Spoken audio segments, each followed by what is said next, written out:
Welcome back to Share Mo Lang Sis! Hi mga sis! Ako nga pala si Sis Audrey. Ako nga pala si Sis Bea.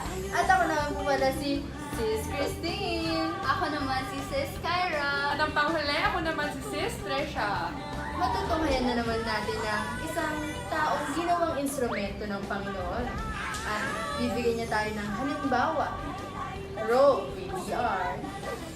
I am Cecilio Pedro, 65. Occupation, CEO of Lamoiyan Corporation, makers of Hapee Toothpaste, dust, dishwashing, and other products. My story is about the triumph of a person used by God to glorify His name. I was graduated from Ateneo in 1975, and I went into business immediately after 1 week vacation. I went into the retail business, selling screws, nuts, wires, hardware business. And in 1978, I started together with some friends in putting up a company making aluminum collapsible tubes to supply Colgate and Unilever. So that was in 1978. In 1986, they decided to switch. Colgate decided to switch from aluminum collapsible tubes to plastic laminated tubes. So I had to close my business in 1986. And knowing I have so much tubes and machineries available, we decided, together with my wife, to go into the toothpaste industry so we can make use of the tubes we have. Nobody knows what kind of career you will eventually get into. After high school, my ambition was to be a successful businessman. That was in 1971. So right after college, I pursued my business ambition and business dream and went immediately into business. For many people, they don't set goals in their life. It's very important while you're still young to set goals, and that will provide the direction for your life.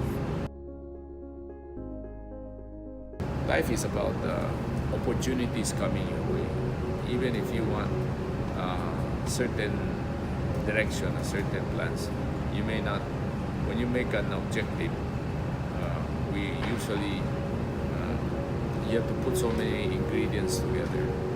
Like your objectives must be specific, smart. The word smart I use: specific, measurable, attainable, realistic, and time-bound. You may want to be a scientist, or you may want to fly to the moon, but technology is not available in the Philippines, so it's not realistic. So you have to be, you go research on why do you want and how do you make goals and objectives. That's another portion. If you study in my class, siguro I will tell you in one semester, but I can't tell you everything in one day or in a few minutes. But anyway, opportunities, dumadaan yan in our lives. It's how you grab the opportunities, take advantage of those opportunities, and then move on. But at the end of the day, it's about your character. It's about not giving up. Yesterday, I was a speaker in another graduation. I use the word GIANTS as an acronym. G is for goals. You set goals. I is for innovation.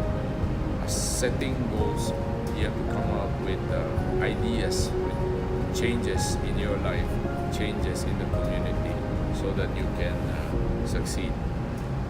A is about action. You have to take action. You set goals. You cannot just set goals and do nothing about it. You take actions immediately, what to do step by step, so that you will attain those goals.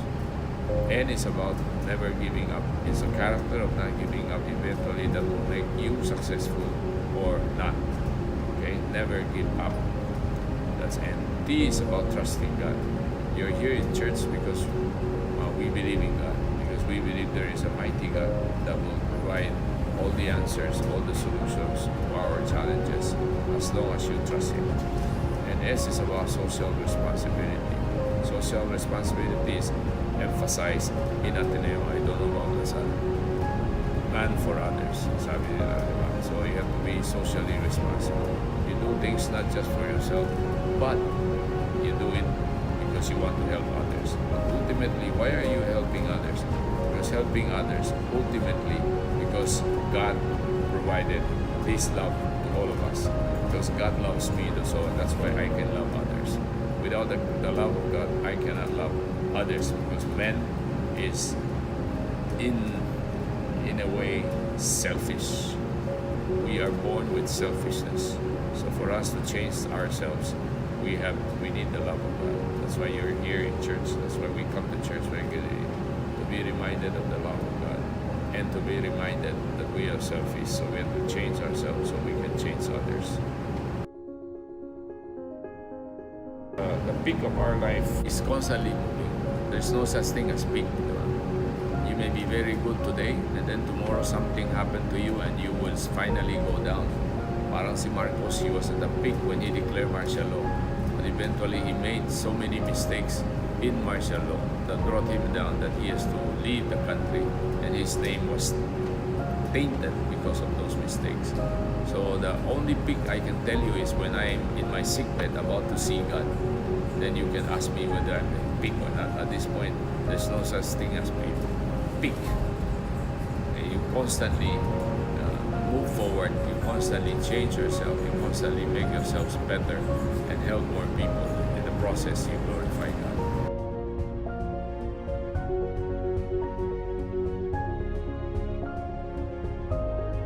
The struggle goes on and on. As I said, the only struggle in life is internal. It's a struggle with yourself. How do you make yourself better? How do you fight the giants inside you? The giants are not only external, but more difficult is a giant internal. The giant within your mind, within your head, and within your heart. Those are the giants that we have a hard time fighting every time. Hindi ko kaya yan. Yeah, that's a constant giant that we struggle every day. And I will not be able to assess one until I'm about to see my God. Then perhaps you ask me that question in my sickbed, I will tell you whether I'm a successful or I'm a failure. As a Christian, the inspiration is from God. There's no other people that can, or no other person that can inspire me, because each person may kanyang-kanyang bubus. Di ba? Lahat ng tao may bubus, may kasalanan. Nobody is perfect. If you look at the good side, there's always something good in a person. If you look at the bad side, all people are bad. May kanyang-kanyang good side, may kanyang-kanyang bad side. You pick the good side and hopefully learn from their bad side. Only sacrifice I can think of is the sacrifice of the Lord. God sacrificed His own Son to die for your sin and mine. That is the ultimate sacrifice. And we go through life, we sacrifice many things. You sacrifice your time, like I'm talking to you, I'm sacrificing my time so that I can talk to you. You sacrifice your resources. Sometimes you have to pay a little more so that you will attain something. It's all about sacrifices. Okay, hard work is sacrifice. I work harder than you because I have to sacrifice my time so that I can succeed. So sacrifices is constant. If you are not willing to sacrifice, you will not be able to succeed. But ultimately, the sacrifice of God serves as an inspiration. Okay, and I talk of relationship that should not be sacrificed. What are the things you should not be sacrificed? Okay, what are the things you sacrifice? You should not sacrifice your family. You should not sacrifice your wife or your children. But ultimately, you should not sacrifice your God. Obviously, I talk about religion and about my interview. I talk about religion. It's all about believing in this wonderful God and accepting Christ as your personal Savior. Makes life meaningful. You will, as you grow older, you will realize that lahat na ito mawawala one day. This year, ang daming namatay na mga mayayaman. Si Henry C. I was in the wake of Henry C. I was in the wake of George T. This morning, I came from a wake. Pagod pa ako, 7 o'clock. My cousin passed away at 74. And this morning was the necrological service. So I attended before coming to church. So all of this, you realize that life is meaningless until you realize that God is the ultimate reason why we exist. Then life becomes meaningful and life has meaning. Why are you helping others? Ultimately, it's because you believe in God. Kasi if you help others, people will still sometimes tinulungan mo, galit mo sa'yo. So, sometimes tinulungan mo. Kung ano-ano pa sinasabi, but ito lang ang binigay mo, kaya mo na mas malaki.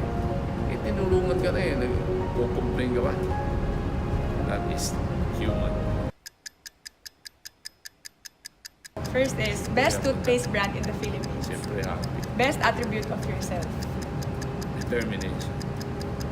First thing that you do in the morning. Brush my teeth. If you were a type of flavor, what would it be? Strawberry. Colgate or Happy? Siyempre, happy. So for the last one, if you would create a book about your life, what title would you give it? God is good.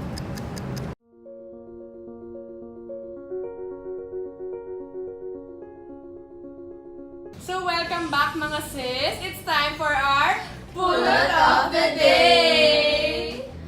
Sis Trish, ano naman ang pulot of the day mo ngayon? Based dun sa mga napanood natin sa video ni Dr. Cecilio, makikita natin kung paano siya nagsimula dun sa aluminum foils niya, na lumabas yung curiosity niya as a person and as a businessman, na mag-expand siya dun sa business industry at magtayo siya ng sarili niyang factory, which is yung Hapee Toothpaste nga. Makikita din natin na yung love of learning niya na hindi lang siya stay dun sa kung ano man yung meron siya ngayon, which is yung aluminum, at nag-go forward pa siya at mag-expand yung horizon niya.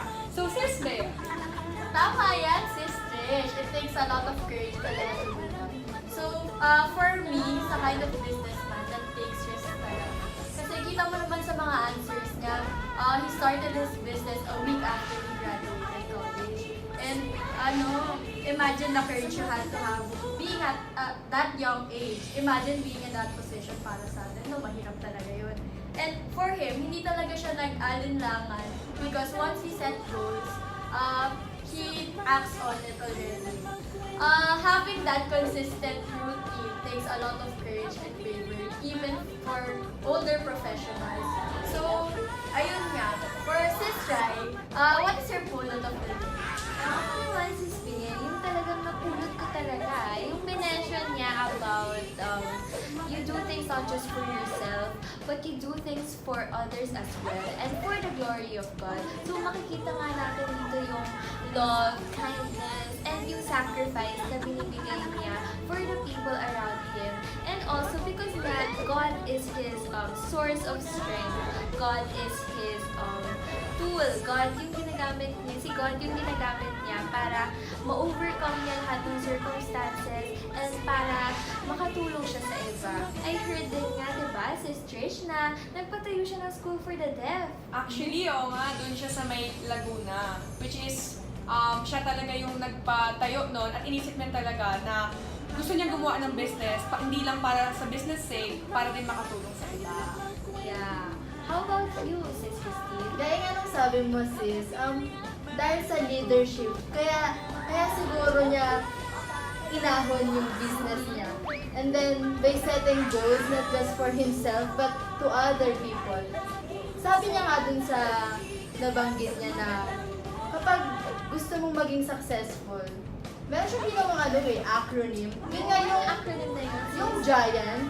Minention niya yun, Hindi Giant. nga, no? Minention niya. Yung G for goals. You set goals. And then for I is innovation. When you set goals, you need to come up and help to other people. And then, And then yung A is action. And because of you set goals and then you innovate, you take action of it. Yes. And then after that, N is never give up. Siyempre, di ba, kapag nag-start ka na, huwag ka nang sumuko. Laban lang, di ba? Laban lang. Pero ang pinaka-importante niyang sinabi, yung T, trusting God. Siyempre, andyan si God. Lahat ng sagot na kay God, di ba? And then yung S is social responsibility. Hindi lang sa kanya, kundi pati rin sa ibang tao, di ba? Parang yung na-mention ko si Christine. Yes. So yung na-mention nga ni Sis Christine tungkol sa leadership and setting of goals, na-mention din ni Dr. Pedro yung paggamit niya ng SMART goals, which is SMART, which is specific, measurable, attainable, realistic, and time-bound. And since being prudent is about being careful of one's choice, siguro ang SMART goals ay makakatulong din para for us to make our own wise decisions and choices in life. We all agree talaga, Sis Kyra. And to wrap things up, diba, from all that we've shared, nakikita natin na si God talaga. Si God talaga yung center ng life ni Dr. Cecilio Pedro. Do you agree, Sis? Yes. At saka, kahit kung ano yung tinanong natin sa kanya about life or about business, lahat nakarevolve around God. And then yung sacrifice, yung lahat ng sacrifice niya, talagang si God yung iniisip niya parati. God is the source of His courage, love, and strength. So yun, makikita nga natin na sa lahat ng ginagawa niya, lahat mapa yung business or yung pagtulong niya sa iba, it's all for the glory of God. So, ito na po ang huli naming pulot of the day. So, muli, ako po si Sis Christine. Ako naman si Sis Trisha. Ako naman si Sis Kyra. Ako naman si Sis Bea. At ako naman si Sis Audrey. At ito ang Share mo lang